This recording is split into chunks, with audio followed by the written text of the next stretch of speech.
بسم الله الرحمن الرحیم. الحمد لله و الصلاة و السلام علی سیدنا رسول الله و علی آله و اصحابه و من والاه. اما بعد، بینندگان عزیز و ارجمند شبکه جان شارجه، خدمت همه شما عرض ادب و احترام دارم. السلام علیکم و رحمت الله و برکاته. با برنامه آداب عبادت در خدمت شما هستم. ما در مورد نماز جمعه صحبت می کردیم در برنامه گذشته و آداب نماز جمعه را اشاره می کردیم. یکی دیگر از آداب نماز جمعه اینه که هرگز شخص نمازگزار وقتی که به مسجد میاد پا از روی گردن مردم بر نداره. این در زبان میگه تخطی رقاب الناس، یعنی پا گذاشتن روی گردن مردم و عبور کردن، یعنی پا برداشتن از روی مردم به زبان خودمون بگیم. این نوع حرکت باعث اذیت و آزار نمازگزاران میشه، خصوصا هنگامی که دیگه خطیب داره خطبه میخونه بیشتر، زیرا نمازگزار مشغول میشه و وقتی که چندین نفر اینگونه بخوان عبور بکنن از روی دیگران و باعث مشغولیت اونها میشه و ممکنه ندونن که خطیب داره چی میگه، چون گوش دادن به خطبه نماز جمعه هم جزو به حساب اموری است که انسان باید رعایت بکنه، چون خطبه در ازای 2 رکعت هست و به همین خاطره که در اثنای خطبه رسول الله صلی الله علیه و آله امر کرده که هرگز کسی حرفی نزند یا به بغل دستیش نگه که مثلا حرف نزن یا حرکتی نکنه. عبدالله ابن بصر روایت میکنه که مردی به سوی رسول خدا اومد، در حالی که یعنی این روز جمعه بود و داشت پا از روی مردم بر می داشت و می اومد به سوی رسول الله صلی الله علیه و آله و پیامبر صلی الله علیه و آله در حال خطبه خوندن بودن. رسول خدا در همین حالتی که خطبه می خوندن، وقتی که حالت این شخص رو دیدن و حرکات این شخص رو دیدن فرمودن اجلس فقد آذیت و آنیت، بشین ای مرد، بشین، به درستی که اذیت و آزار رسوندی و متأخرم اومدی و آنیت یعنی تأخیر کردی، متأخر اومدی، دیر اومدی داری اذیت هم میکنی مردم رو.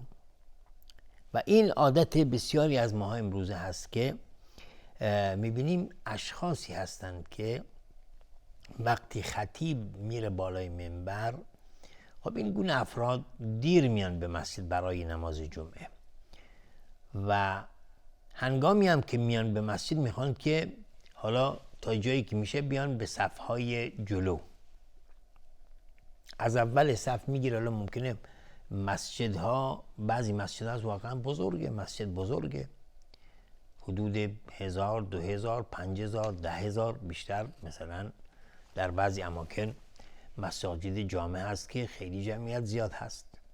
خب از اول صف میگیره پا بر میداره روی مردم و حرکت میکنه میاد به سوی صف جلو. این درست نیست. کسی که متأخر اومده خب باید همون آخرا بشینه دیگه.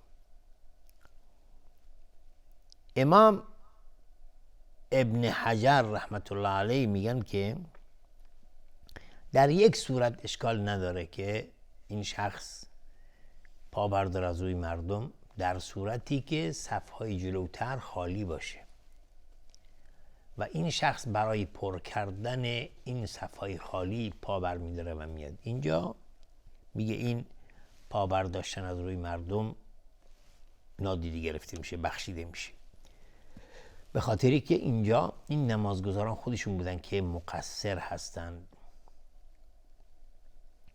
پس این امر تخطی رقاب الناس خیلی مهم هست و رسول خدا اکیداً نهی کردن که هرگز کسی از روی نمازگزار عبور نکنه. از دیگر سنی آداب و آداب‌های روز جمعه 2 رکعت تحیت مسجد خوندن هست قبل از نشستن، حتی اگر امام داشت خطبه میخوند. شخصی که وارد مسجد میشه در روز جمعه بهتره که 2 رکعت نماز سنت تحیت مسجد بخونه و بعد بشینه برای گوش دادن به خطبه. و اگر هم امام داشت خطبه میخوند 2 رکعت نماز میخونه، ولی سری میخونه، طوری میخونه که زیاد معطل نکنه،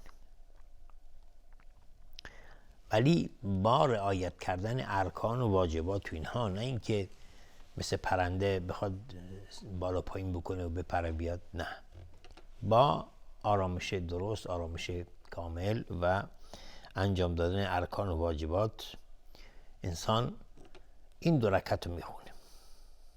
رسول خدا صلی الله علیه و سلم در این باره میفرمایند اذا جاء احدكم والامام يخطب فليصلي ركعتين وليتجوز فيهما. هرگاه یکی از شما وارد مسجد شد و دید که امام داره خطبه میخونه، فلیصلی رکعتین، پس این شخص 2 رکعت نماز بخونه، ولیتجوز فیهما، ولی سریع بخونه، یعنی زیاد مطول نکنه، کوتاه بخونه. حتی علما میگن که جائزه برای انسان خطیب یا کسی که خطبه میخونه یا خطیب که بر بالای منبر هست، اگر دید کسی وارد مسجد شد، تازه وارد اومد و 2 رکعت نماز سنت رو نخوند و نشست، برای خطیب اجازه هست که به او تذکر بده و خطبه رو قطع بکنه، بهش بگه که ای کسی که وارد شدی بلند شو و 2 رکعت نماز بخون. این اشکال در اون نیست، چون رسول خدا صلی الله علیه و سلم چنین کرده. و جابر رضی الله عنه میگه، روایت میکنه، میگه دخل رجل یوم الجمعه و النبی صلی الله علیه و سلم یخطب. میگه شخصی روز جمعه وارد مسجد شد در حالی که رسول خدا صلی الله علیه و سلم مشغول خطبه خوندن بودن. فقال اصلیت؟ قال لا. رسول خدا صلی الله علیه و سلم به اون شخص تازه وارد گفتن که آیا نماز خوندی؟ شخص گفت نه. قال فصلی رکعتین. پیامبر صلی الله علیه و سلم فرمودند که بلند شو و 2 رکعت نماز بخون. در روایت دیگه میگه اومده که قم فرکع رکعتین و تجوز فیهما. رسول خدا به اون شخص فرمودند که بلند شو و 2 رکعت نماز بخون، ولی کوتاه بخون یا سریع بخون. از دیگر آداب روز جمعه اینه که شخص بین 2 شخص نشینه. مثلا اینجا صف هست، ببین اینجا صفه، 2 نفر بغل هم نشستند و این شخص بیاد وسط اینها خودش رو جا بکنه که بین اینها جدایی بیندازد. مثلا یکی اینجا نشسته، یکی دیگه بغلش، جایی هم نیست، مکانی هم نیست، جای خالی هم نیست که ما بگیم ولی جا خالیه مثلا اینجا میخواد بشینه، نه، جا پره، تنگ. این شخص به زور مثلا خودش همونجا چیز میکنه که در بین اون 2 شخص بنشیند. این درست نیست و علما میگن که جایز نیست، زیرا رسول خدا صلی الله علیه و سلم از چنین عملی نهی فرمودند. رسول خدا صلی الله علیه و سلم میفرمایند من اغتسل یوم الجمعه فاحسن الغسل وتطهر فاحسن الطهور ولبس من احسن ثيابه ومس ما كتب الله له من طيب او دهن اهله ثم اتى المسجد فلم یلغو ولم یفرق بین اثنین غفر الله له ما بینه و بین الجمعة الاخرى.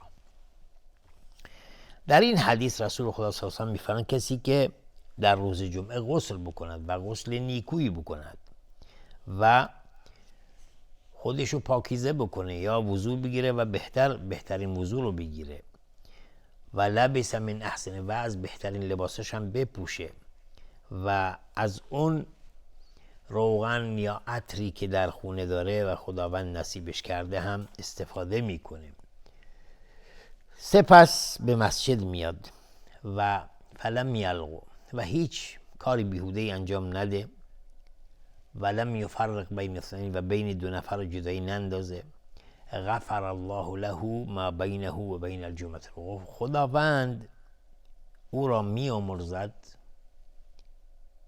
ما بینه و بین الجمعة، ما بین او و جمعه دیگر، یعنی از این جمعه تا جمعه دیگر خداوند گناهانش رو میامرزد، گناهان صغیره.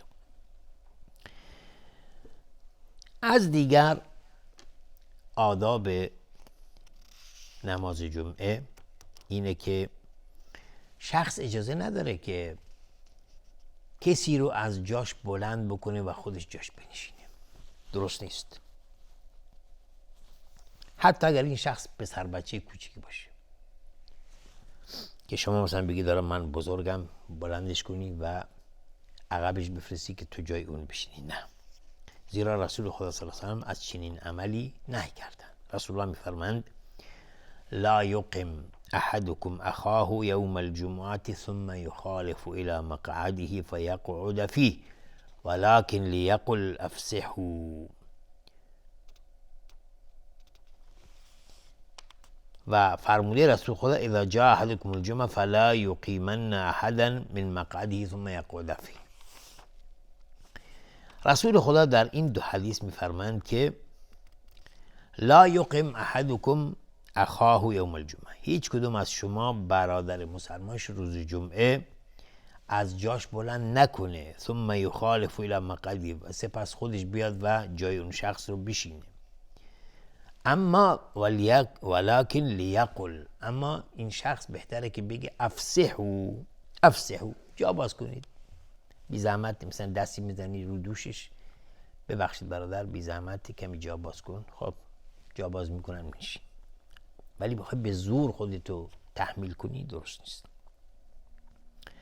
و روایت دیگر میگه که اذا جاء احدکم الجمعة فلا یقیمن احدا من مقعده ثم یقعد فیه، هرگاهی که از شما برای نماز جمعه اومد پس هیچ کس رو از جاش بلند نکنه که خودش بخواد در اونجا بنشیند، این درست نیست و خلاف طاعت و بندگی خداست، چون اون شخص هم حق داره و جلوتر از شما اومده و به اون مکان و اون جایی که در اون نشسته اولاتره.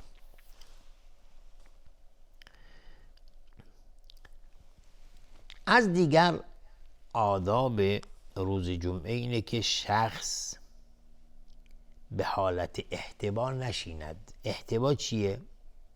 اینه که انسان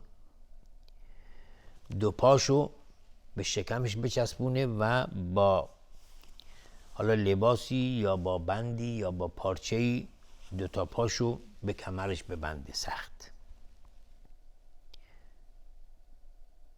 یا اینکه با دو دست اینطوری به حساب حلقه بکنه پشت زانوان بندازه و اینطوری بشینه، این احتبابش میگن، یعنی اینطوری چیز میکنه، دو زانو رو جمع میکنه به شکم میچسبونه و اینطوری حلقه میزنه روی زانوها، این درست نیست، این بهش میگن احتبا.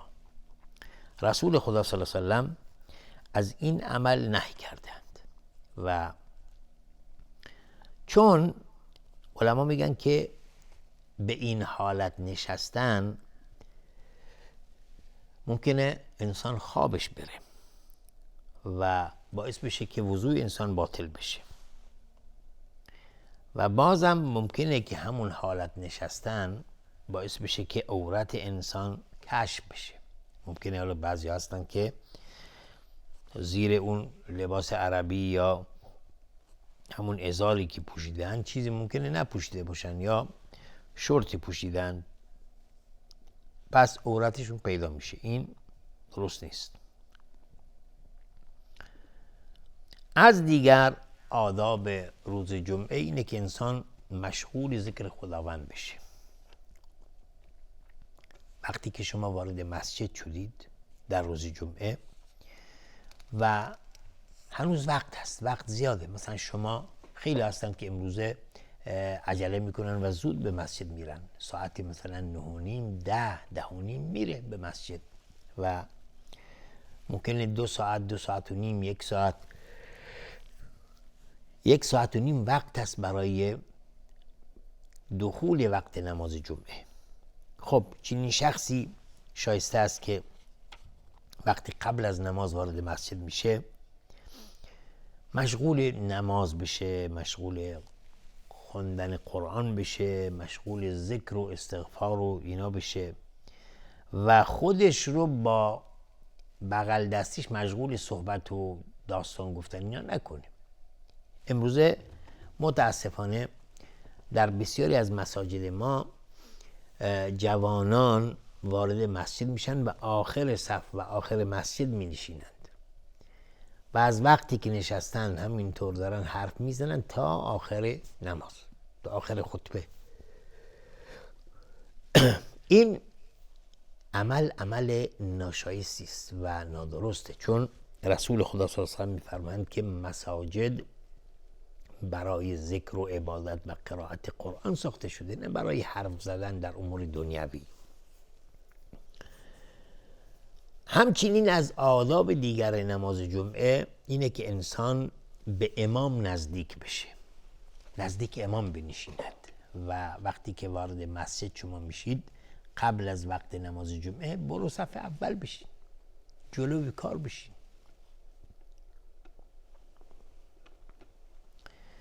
و در این باره احادیثی هم وارد شده که دلالت بر این عمل میکنه که رسول خدا صلی الله علیه و سلم فرمودند من اغتسل یوم الجمعه و غسل و غدا و ابتکر و مشى و لم یرکب و دنا من الامام و انصت و لم یلغو کان له بكل خطوه عمل سنه.